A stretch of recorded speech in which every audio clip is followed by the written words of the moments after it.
Hello everyone, my name is Reifel del Villar and I will be discussing my project, a PWM-PPM prototype.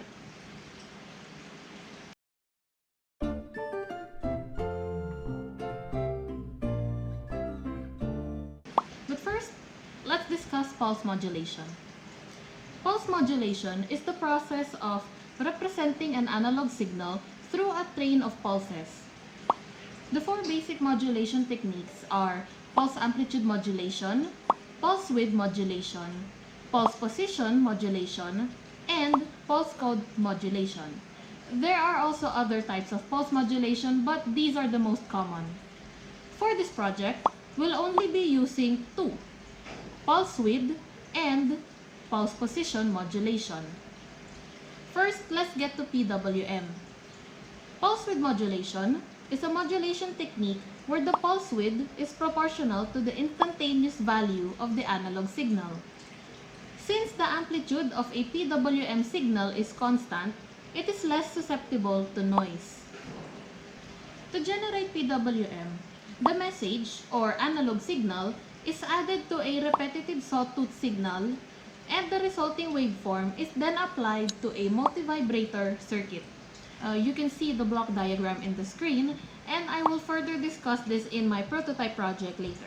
Advantages of PWM are that it has low noise, it has low power consumption, it is highly efficient, and it does not require synchronization between the transmitter and the receiver. However, the drawbacks of PWM are that the power is variable and it requires a larger bandwidth than pulse amplitude modulation. Next, we have pulse position modulation. This is a modulation technique where the amplitude and width of the pulse are both kept constant, but the position of each pulse varies depending on the amplitude of the modulating signal. To generate a PPM signal, simply attach a monostable multivibrator to the PWM signal. So basically, in an entire circuit, you can create both the PWM and a PPM modulator. The advantages of PPM are that it is less susceptible to noise separation and removal is easy, instantaneous power is constant, and it requires less power than pulse amplitude modulation. However, the disadvantages of PPM are that it requires synchronization between the transmitter and receiver, it is complex to implement, and it requires a very large bandwidth, similar to PWM. Next, I will show you the schematic diagram of my project. I use the software Multisim, which also has a Tektronix oscilloscope in it. So here, you can see, at first glance, you can see the three major parts of my schematic diagram: the message signal, the PWM, and the PPM output. The message signal is simply an oscillator circuit that uses two op-amps, specifically UA741. Meanwhile, the two potentiometers are for the fine-tuning of the sine wave. At the output is a positive clamper to set the minimum voltage to just above 0 volts. If any of the sine wave is below 0 volts, the pulse width modulation and pulse position modulation would not look good.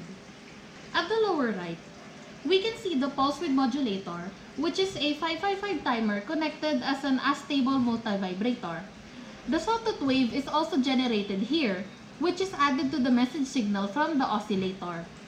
The PWM output can be seen if you probe at pin 3 of the 555 timer, which can be seen here.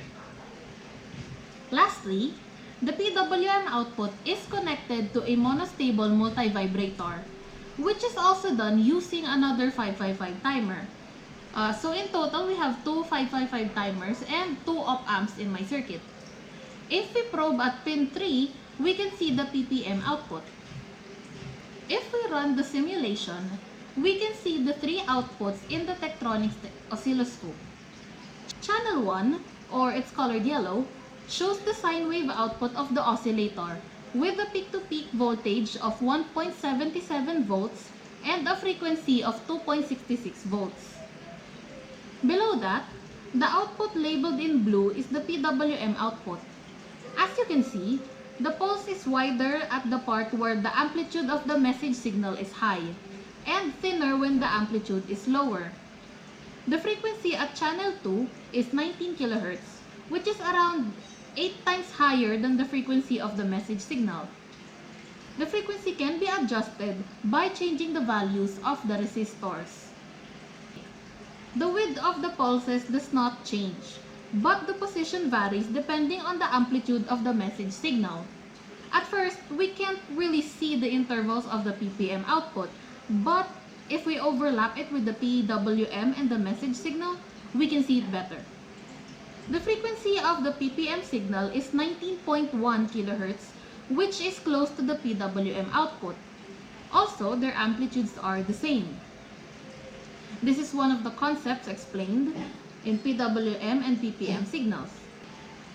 The components used to create this project are op-amps, 555 timers, potentiometers, resistors, capacitors, diodes, and batteries.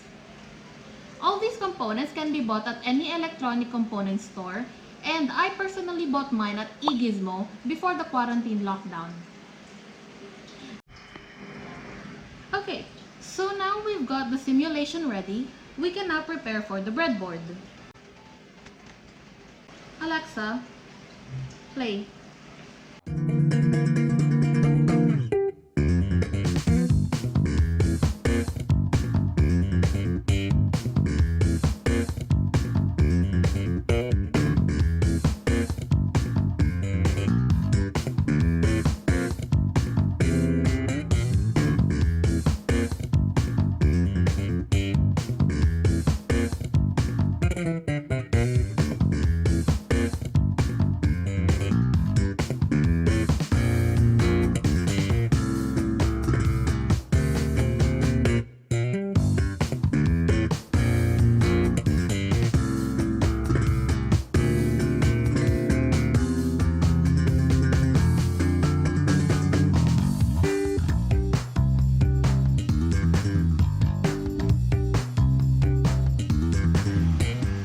So here is the breadboard for my PWM-PPM project.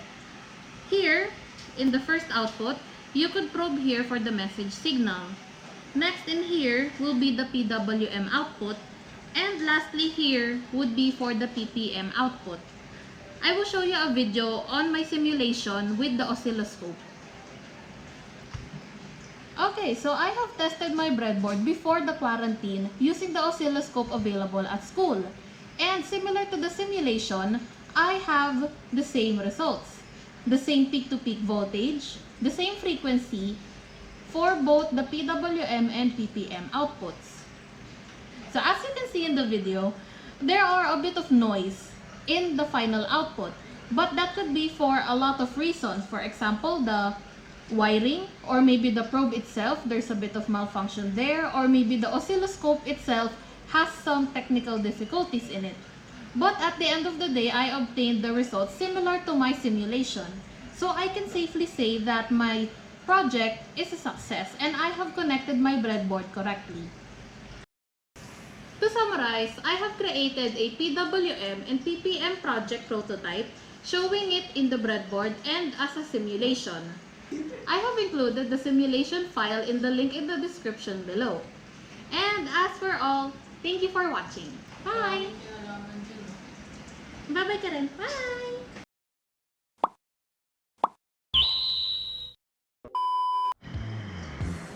Okay, testing. 1, 2, 3. Tingnan natin kung gumagana yung video.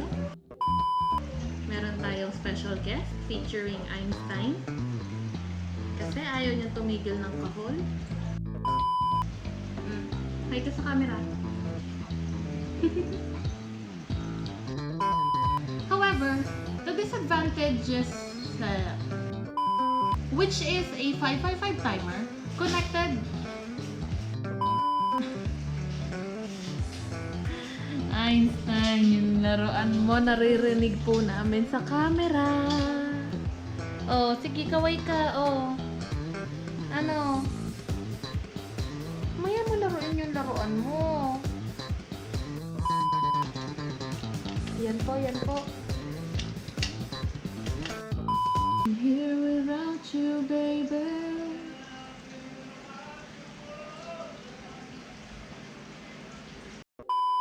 Ano ba mas madaling i-pronounce? PWM pulse with modulation. Simply attach a monostable multi-vibrator. Monostable multi-vibrator. Go. Kasama siya ha, huwag kayong, yan, tawagin niyo lang, pero Huwag kang tumawa.